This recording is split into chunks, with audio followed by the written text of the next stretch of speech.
हिस्सेदारी न्याय के संदर्भ में कहा है, आरक्षण का पूरा हक अनुसूचित जाति, अनुसूचित जनजाति और पिछड़े वर्गों को मिलना है। इसके लिए जाति जनगणना कराना जरूरी है। 2011 में जब मनमोहन सिंह जी प्रधानमंत्री थे, जाति सामाजिक, आर्थिक और जाति जनगणना करवाया गया था, पर जो जानकारी हासिल किया गया था वो जाति के बारे में वो प्रकाशित नहीं हुआ। 3 साल लगे उसको फाइनलाइज, अंतिम रूप देने में। तब हमारी सरकार चली गई और मोदी सरकार ने वो कभी प्रकाशित नहीं किया।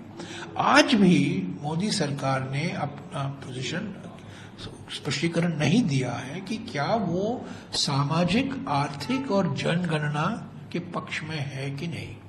दूसरा सवाल ये उठता है कि सुप्रीम कोर्ट ने 1992 में एक निर्णय दिया था मंडल आयोग के सिफारिशों के संदर्भ में कि 50% की सीमा होना जरूरी है, अनिवार्य है। अनुसूचित जाति, अनुसूचित जनजाति और पिछड़े वर्गों के लिए 50% सीमा होना अनिवार्य है।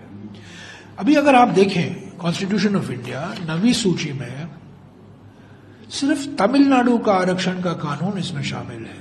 तमिलनाडु में 69% आरक्षण है, तो पर वो गैर संवैधानिक नहीं है क्योंकि वो 9वीं सूची में शामिल किया गया है। और सभी राज्यों में जब 50% की सीमा पार किया जाता है तो उसको गैर कानूनी कहा जाता है, संविधान के खिलाफ कहा जाता है। हमने कहा है कि हम 50% की सीमा को बढ़ाएंगे। हमारा ये सवाल है प्रधानमंत्री से कि क्या आप ये 50% की सीमा बढ़ाएंगे कि नहीं, क्या आप जाति जनगणना करवाएंगे कि नहीं। हिस्सेदारी न्याय के संदर्भ में कहा है, आरक्षण का पूरा हक अनुसूचित जाति, अनुसूचित जनजाति और पिछड़े वर्गों को मिलना है। इसके लिए जाति जनगणना कराना जरूरी है। 2011 में जब मनमोहन सिंह जी प्रधानमंत्री थे, जाति सामाजिक, आर्थिक और जाति जनगणना करवाया गया था, पर जो जानकारी हासिल किया गया था वो जाति के बारे में वो प्रकाशित नहीं हुआ। 3 साल लगे उसको फाइनलाइज, अंतिम रूप देने में। तब हमारी सरकार चली गई और मोदी सरकार ने वो कभी प्रकाशित नहीं किया।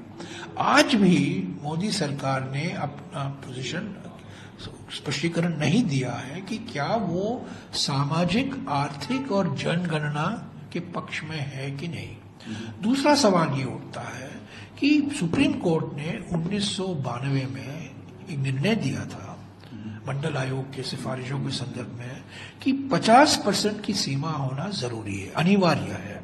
अनुसूचित जाति, अनुसूचित जनजाति और पिछड़े वर्गों के लिए 50% सीमा होना अनिवार्य है। अभी अगर आप देखें कॉन्स्टिट्यूशन ऑफ इंडिया 9वीं सूची में सिर्फ तमिलनाडु का आरक्षण का कानून इसमें शामिल है।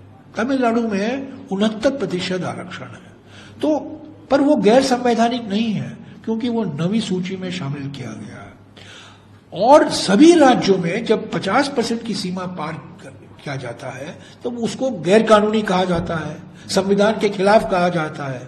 हमने कहा है कि हम 50% की सीमा को बढ़ाएंगे। हमारा ये सवाल है प्रधानमंत्री से कि क्या आप ये 50% की सीमा बढ़ाएंगे कि नहीं, क्या आप जाति जनगणना करवाएंगे कि नहीं। अगर आप ये वीडियो YouTube पर देख रहे हैं तो हमारे चैनल को सब्सक्राइब करें और बेल आइकन को दबाना ना भूलें। अगर आप Facebook पर ये वीडियो देख रहे हैं तो हमारे पेज को लाइक करें।